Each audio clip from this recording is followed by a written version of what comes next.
Eagles training camp just took an unexpected turn with some recent news, and it's both good and bad. As on one hand, Jalen Hurts and the offense just made a major breakthrough early on in camp, but unfortunately, it came at the cost of injuries to two of their most important players.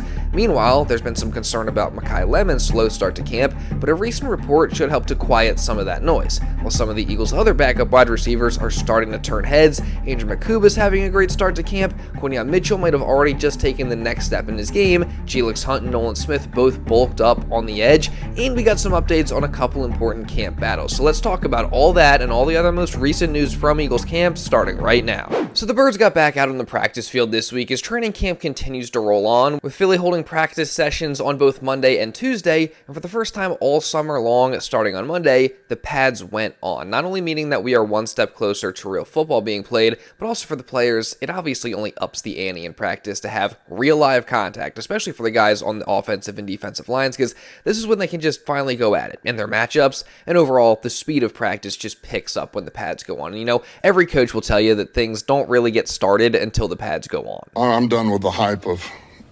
the pajama party in May. Yeah, so no doubt this marks a really important milestone, and as for the Birds' first padded practice on Monday, it was certainly a really eventful one. Now for starters, in regards to injuries, Lane Johnson was out yet again with a personal reason, so hopefully everything's good there. Also, backup offensive lineman Cam Williams returned in limited capacity, so that's good news, while Cole Wisniewski, Micah Morris, and Jaden Roberts were all out, so nothing major there. One important depth chart note though, Fred Johnson remained the starter at right tackle with Lane Johnson out. So, you know, remember there had been some buzz last week that the rookie tackle Markel Bell was maybe the front runner to win that backup swing tackle job over Fred, but now that marks back-to-back practices where Fred has been the starter on the right side over the rookie. So very important news there as that competition continues to go on. Certainly seems like Fred is the favorite, but again, we'll see what happens throughout the rest of camp. And then also some other injury news, the rookie wide receiver Makai Lemon was taking part in individual drills, but then surprisingly was not participating in team drills. And later, we got a little more elaboration on what happened, with reporter Ryan Fowler saying, quote, "There is zero long-term concern with the issue that limited Eagles rookie wide receiver Makai Lemon at practice today, per league source. Working to confirm exactly what limited the first-round wideout, but a good sign nonetheless." So there you have it, not a serious issue, so I'm definitely not concerned about it at all, really. That said, though, in regards to Lemon, some people have been semi-concerned about his quiet start to training camp. You know, there was that one note on day one about how he's been used a lot in pre-snap motion, and that's going to be one of his roles in the offense this year, so that is noteworthy. But other than that, he's had just a couple short receptions and nothing flashy. Like, other than that, there's not really been anything about him making plays during camp. And same goes for his fellow rookie tight end, Eli Stowers. I mean, they've both been really, really quiet. But that doesn't mean that they're not making an impact and growing. And Nick Sirianni also talked about this, while seemingly hinting that things will be installed into the offense later that more heavily feature both the rookies. Yeah, I think, again, you're just looking for improvement in each and everything. I think both of those guys have a great skill set. I think you're seeing some of that skill set, and then there's still some things that you know aren't in yet that you're going to see more of to even show more of them. But you know, I love the way Makai goes about his business, and you know, little things like his effort in the run game are awesome. He's got really good quickness, and then I think Eli has a really good feel for, you know, the zone of where to sit in zones and how to get open versus different types of zone coverage. And we know that his athletic ability will make him, you know, have ability to shake free on third down when it is man coverage. And so because he's quick, he's fast, you know, he's explosive.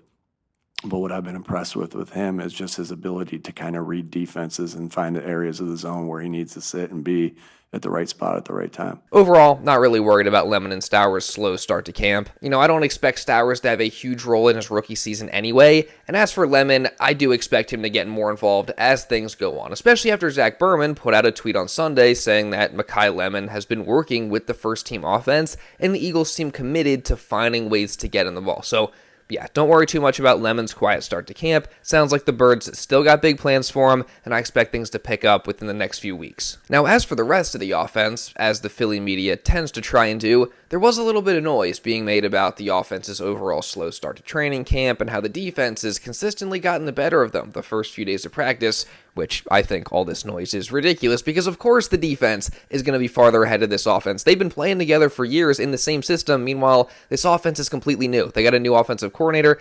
Of course, the defense is going to be doing better. But that wasn't the case on Monday, as after 2 back-to-back dominant days by the defense, Jalen Hurts and the offense finally bounced back, as Hurts came out on Monday firing, kicking off practice with what is being called the best sequence that the first-team offense has had all at training camp. As first, Hurts fired a deep shot to Dontayvion Wicks, who continues to have a strong start to camp. Then he hit DeVonta Smith on a sideline shot for about another 15 to 20 yards, and then he connected on another 15 to 20 yard pickup with Elijah Moore over the middle. So overall, super impressive sequence by Jalen Hurts and the offense to start practice, which again, this is exactly what we've all kind of been waiting for. And also should hopefully help to quiet some of that noise in the media, even though again, I don't think it's justified. But like I've said, iron sharpens iron, right? The offense practicing against this defense day in and day out is only going to make them better. And once the offense is fully rolling, then vice versa. So this start to practice for Hurts and the offense was definitely a very positive sign and only gets me more excited. But then the defense bounced back with a major play, as Quinyon Mitchell broke on the ball and got a pick 6 on Jalen Hurts during 7-on-7s, which, first off, awesome play by Quinyon Mitchell. And I honestly do love hearing this because we know that the next step in Q's game is to start taking the football away. You know, he's already locked down in coverage, possibly the most locked down corner in the NFL, and he's a good tackler as well. The one thing he's got to work on, though, is those hands and just taking the football away. So good to see him snag one here during camp. As for Hurts, though, you may be thinking, not exactly ideal that he's throwing a pick 6 in practice. And to that, I would say, even if it was his fault, it doesn't matter. Because again, this is training camp, iron sharpens iron. That's what's going to happen in practice. So not a big deal there. But even so, it does sound like this was a miscommunication between Hurts and his receiver Elijah Moore, as reporters are saying that Moore either broke the wrong direction on his route or he broke off the route early. So either way, clear miscommunication there between Hurts and his receiver, which again, this is just another example of growing pains of this new offense. Also, the Eagles are obviously super busy right now with training camp finally getting going this week, and as an Eagles content creator, I'm obviously also super busy covering all the action. But when I do get a bit of free time, it's nice to just get out of the house, go do something with friends and family, and that's exactly where today's sponsor comes in, that being Cash App. Cash App is a mobile finance app that allows you to send and receive money with ease. So, say when I go out to a movie, for example, I can pay for everybody's tickets and then they can pay me back with ease. Plus, Cash App also allows you to invest and manage your money, and they also offer you a free Cash App card, which allows you to spend money directly from your Cash App balance. And specifically for parents with teenagers, this could be perfect for you. For all the parents out there with teenagers, we know you're already trying to keep a million different things under control. Cash App is here to help make sure your teens' money and their spending isn't adding to that craziness. For example, teens aged 13 to 17 can get their own Cash App card, but parents will get a notification anytime a transaction occurs. And parents also have the ability to manage their teen's account from their own account, so it's a great way to still monitor their activity while also giving them some freedom and independence. Plus, the Cash App card has 24/7 fraud monitoring, so if it ever gets lost, you can just easily lock it. Not to mention that Cash App has no monthly fees, hidden balance requirements, or hidden charges, so for parents of teenagers, again, this is a perfect way to give them more financial independence while also still having some control, and you can get started now by downloading Cash App and sponsoring their account. And even for someone like me with no kids, Cash App is still very, very useful. So lucky for you, I got a deal. New Cash App customers can earn $10 if they use code FAMILY10 in their profile at sign up and send $5 to a friend within 14 days. Terms apply. Cash App is a financial services platform, not a bank. Banking services provided by Cash App's bank partners, prepaid debit cards issued by Sutton Bank, member FDIC, Cash App Visa, debit flex card issued by Sutton Bank, member FDIC, and the Bancorp Bank, NA, pursuant to a license from Visa USA Inc. See terms and conditions for the Sutton prepaid card, Sutton debit flex card, and Bancorp debit flex card. Savings provided by Cash App, A Block, Inc. brand. Visit cash.app/legal/podcast for full disclosures. And thank you to Cash App for sponsoring today's video. And luckily for Jalen and the offense, they bounced back big after this mistake, as Hurts had a quick response, making his best throw at training camp so far, hitting Elijah Moore up the seam in a tight window in 2 layers of coverage for his first touchdown at camp from about 40 yards out. And afterwards, Hurts was apparently fired up, and rightfully so, because like Zach Berman said, that is the kind of throw that will enhance the passing game in this offense. And just overall, I love everything about this play. I love that it's over the middle. I love that it's a long touchdown. I love that it was a tight window throw. And I also love to hear about the energy from Hurts after the play was made. And we're starting to see more and more of these types of throws from Jalen, those tight window over the middle throws during training camp. So great bounce back play there, and it didn't stop there either, as Hurts hit DeVonta Smith for 2 touchdowns later in practice during red zone portions. Now, there's some conflicting reports out there on that. Some people are saying that one of them was a 2-point conversion. Some people are saying that one of those touchdowns was to Dontayvion Wicks. Either way, who cares? Hurts was lighting it up all practice long, and he also exposed the defense on the ground as well, running in a designed QB run from 11 yards out, untouched for the touchdown, what was just a great call by Sean Mannion. And overall, according to ESP, Hurts finished the day 14 for 16 with 3 touchdowns and the 1 pick, which again wasn't even his fault. So yeah, great day from Jalen Hurts, and certainly a great sign for this offense, and specifically the passing offense moving forward. And also, on that same note, ESP named Elijah Moore as the player of the day for the big catches that he made, also having gotten more first-team reps with Lemon out. So shout out to him. Personally, I do think Jalen Hurts was the player of the day, but still good to see Elijah Moore making some plays and, getting some recognition there. And then a couple of the other Birds receivers turned heads as well, with Darius Cooper making a nice diving catch over the middle after beating Tariq Woolen. He continues to look good in practice as he's fighting for one of the last receiver spots on the roster. And then Hollywood Brown made some exciting comments after practice as he said, quote, "I'm faster than I've ever been. I feel like I'm playing that way for sure. It's an awesome feeling. I'm playing more freely. I'm having fun, enjoying what we're doing out here." So that really gets me excited because I've been saying this all offseason. Hollywood Brown brings a unique element to this Eagles offense. He's got some elite speed that no one else in that receiver room has. So him saying that he's faster than ever and he's having fun and playing free in this new offensive system only gets me thinking about how the Eagles may possibly use him this year, whether it's on pre-snap motions or misdirection plays to get him easy touches or play-action deep shots. There's just so many things that they could do with Hollywood. So overall, super fired up about all the wide receivers, really fired up about Jalen Hurts, just really excited about the passing game as a whole after Monday's practice. And someone else that I'm fired up about is edge rusher Jalyx Hunt, who continues to look good during training camp. And after practice on Monday, not only did he reveal that he actually bulked up a bit this offseason, but he also dropped a great quote about what he wants to improve on this year. What do you want to get better at this year? What don't I want to get better at this year, man? I think last year was a good starting point for me. I took a step in detail-oriented and just learning football. So this year I want to keep moving in the same trajectory. I want to get better at my details. I want to get better at my production through my details, and whatever the team needs me to do is what I'll be doing. A little more this offseason? Yeah, something like that. Put on some more muscle.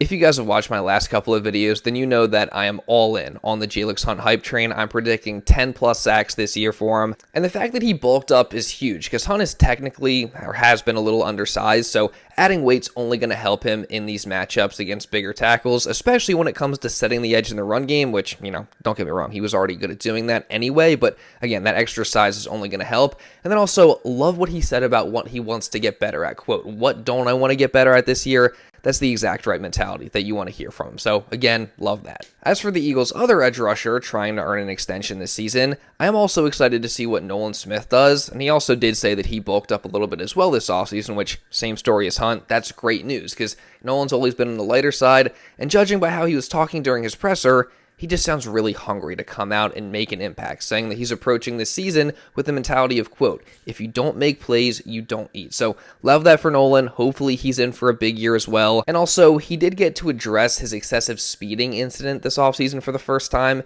and he apologized publicly, he apologized to the team, and he took accountability and said it can never happen again. So was it a mistake? Yes, it definitely was, but luckily no one got hurt, and he took full accountability for it. So shout out to Nolan for owning up to that. And again, hoping both him and Jalyx Hunt have big seasons, although I do think Hunt is currently ahead in that race right now. And then a couple other important notes from practice. First, Jalen Carter continued to wreak havoc, destroying a Miles Hinton and Drew Kendall double team and sending Hinton flying. Also, Moro Jomo was a standout from practice on Monday, while edge rusher AJ Epinesa has actually impressed in his first few practices as an Eagle, getting a sack that was freed up by a Carter pressure, while Brandon Lee Gowton said, quote, "Like what I've seen out of AJ Epinesa during Eagles training camp so far." So he's a player to keep your eye on for sure. Meanwhile, Arnold Ebiketie actually had a nice play in coverage on Monday, breaking up a pass to Eli Stowers, so that was cool. And then also, Uar Bernard got his first sack ever on Monday, which was more like a coverage sack, but still a sack nonetheless. He got excited, and apparently his teammates all got excited for him as well, so that's really cool. Again, love the Uar Bernard story, and very excited to continue following it over these next few years,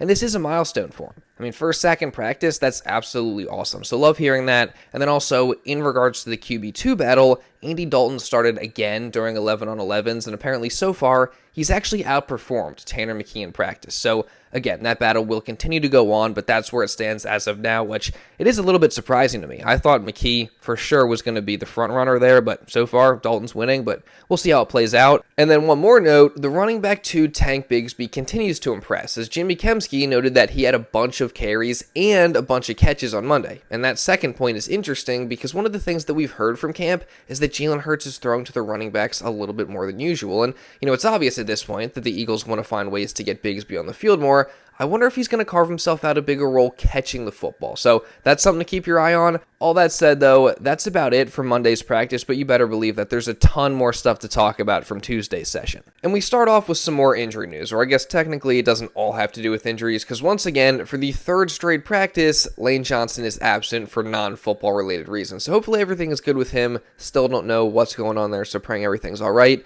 And then as for Makai Lemon, he was out as well, which that's to be expected after he didn't participate in team drills yesterday. The big surprise, though, is DeVonta Smith, as there was no sign of him to start practice either, and Dave Zangaro actually gave us some info as to what exactly is going on with both the Birds' top wideouts, as he says, quote, DeVonta Smith and Makai Lemon both have hamstring injuries. Neither is considered long-term, but the Eagles aren't going to rush them back. So, I guess there's good and bad news there. If you want to be positive, it is good that the Eagles don't consider either of these injuries to be long-term, but, on the contrary, hamstring injuries do have the tendency to drag on. In regards to Lemon specifically, he did miss a large majority of the Birds' spring practices because of a hamstring issue. Then it was said that he was 100% ready to go and fully healthy for training camp, but now here it is flaring up again. Now technically we don't know if it's the same hamstring getting re-aggravated or a different issue entirely, but my guess is it's probably the same one, so that's definitely not a good sign. And then obviously it's not great that Smitty's dealing with a hamstring issue either, especially since he's been performing so well in camp. The offense is finally starting to get rolling, and he's going to be such a crucial part of what the Birds want to do in the passing game this year. Like, the Eagles need Smitty and Lemon to be healthy this year. They can't afford to go into the season having both of them nursing hamstring injuries. So again, they're saying the injuries are not long-term, which is good news, but hamstrings can be tricky. So the Eagles are going to have to be careful here. Hopefully, fingers crossed, Smitty and Lemon can fully recover and these issues do not carry over into the season at all. And this is for sure going to be a huge storyline to watch now moving forward. And also, Keyshawn James Newby, Micah Morris, Jaden Roberts, and Cole Wisniewski missed Tuesday's practice as well. Going back to these absences at wide receiver, though, one thing that means is that the other wide receivers that are deeper on the depth chart got more of an opportunity to shine during Tuesday's session, and specifically, it was Dontayvion Wicks, Hollywood Brown, and Britton Covey who started with the first-team offense, which, that's interesting. The fact that Covey was starting over Darius Cooper and Johnny Wilson certainly would not be what I expected, but regardless of the combo, it was a pretty abysmal day for the first-team offense. Apparently, there were about 7 flags pre-snap on the offense, and largely as a result of that, they just never got into a rhythm. And also, with the injuries at wide receiver, the coaches decided to give a lot of the backups first-team reps, whether it was receivers, offensive linemen, running backs, literally every single position. So there were portions of this practice where Jalen Hurts was out there with 9 or 10 guys that aren't going to be starters this year. So as you would expect, things were pretty messy, and Jalen finished the day at just 6 for 19 on his throws with 0 touchdowns and 1 interception. But again, most of it wasn't his fault, just with everything else that was going on with the offense today. There was literally a sequence where Quez Watkins couldn't track a deep ball that he was open on, and it fell incomplete. Johnny Wilson also allowed a pass to be broken up by Jacorian Bennett, and Will Shipley dropped a pass on a wheel route that was open for a touchdown. He just straight up dropped it. Mind you, these names you're hearing, yes, they were all getting reps with the first-team offense. So again, I think the majority of this was not Jalen's fault. The only thing that was his fault was the pick, as he launched it deep to Hollywood Brown in double coverage, and Michael Carter picked it off. So, not the best decision from Hurts there, but again, context matters. This was a rough day for the offense, and he was probably just trying to take a shot and make something happen. So, on one hand, obviously you don't want to see the offense struggle this bad, especially after they had such a great day on Monday, but also, again, context of the situation matters. There were injuries, there was a lot of backups in there. Not a great day, but it's not any reason to worry, I don't think. As for the wide receiver position specifically, though, Hurts did connect with Dontayvion Wicks on a couple nice throws, which was good to see. Those two seem to be establishing a nice connection, although Wicks did drop one earlier in practice. Also, Britton Covey left practice early, so hopefully he's okay. He really can't afford to miss much time because his chances of making this team aren't exactly the highest to begin with, especially since there is one backup wide receiver that continues to perform well in camp, that being Darius Cooper, as he was the best looking of all the backup wide receivers during Tuesday's practice, and at one point, he made an unreal play, going up and snagging a pass one-handed for the touchdown in the back of the end zone. So awesome play there from Cooper, and excited to hear that he continues to perform well in camp.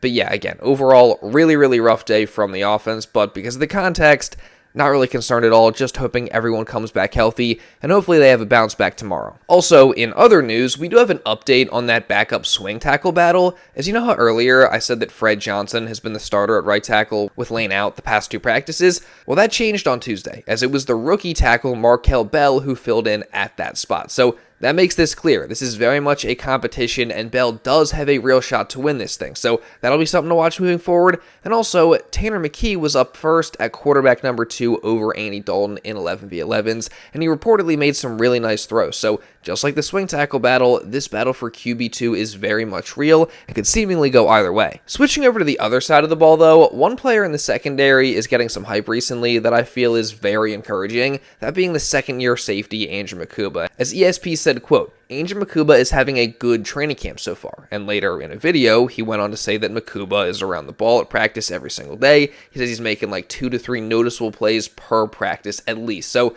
that just gets me excited because we know that coming into camp, safety was the biggest area of concern for this team, just based on the players that the Birds had on paper, and we also know that Mukuba is now the new top guy in that room, and the Eagles are going to be heavily relying on him to step up this year. So the fact that he's showing out at camp makes me really hopeful that he will be able to step up this season, and also bonus, sounds like both Marcus Epps and Michael Carter are performing well to start camp too, so good news there for the safety position as a whole. As for the overall biggest takeaways from the last couple of days of practice though, I would say that it's a really encouraging sign that the offense took a big step forward on Monday. Clearly, they got something exciting here with this new scheme, and Jalen Hurts seems to be getting more comfortable in it. However, it does suck that there's now been this setback with the injuries, and they had the rough day that they did on Tuesday. So 2 polar opposite days there for the offense back-to-back, but I'm just overall still thinking positively about it because when they were mostly healthy, they had such a good day on Monday. And again, we are still very early on here in training camp, so excited to see how things continue to progress. All that said, what are your biggest takeaways from the past 2 days at Eagles training camp practice? Let me know your thoughts down in the comments below. And also, if you don't want to miss any other training camp coverage coming this week, coming in the next few weeks until the start of the regular season, make sure you guys subscribe and turn on notifications. Also, drop a like down below to show some support because it really does help me out so much. Let's see if we can get to at least 500 likes today. Also, hit the hype button because that helps me out a ton as well. Also, check out Cash App. The link will be down in the description. And if you do want to watch another Eagles video going over 10 Eagles who have turned heads during training camp, you can check this out right here. And now with all that being said, that's pretty much all I got for this one, guys. So thank y'all so much for watching, and I'll see you in the next video.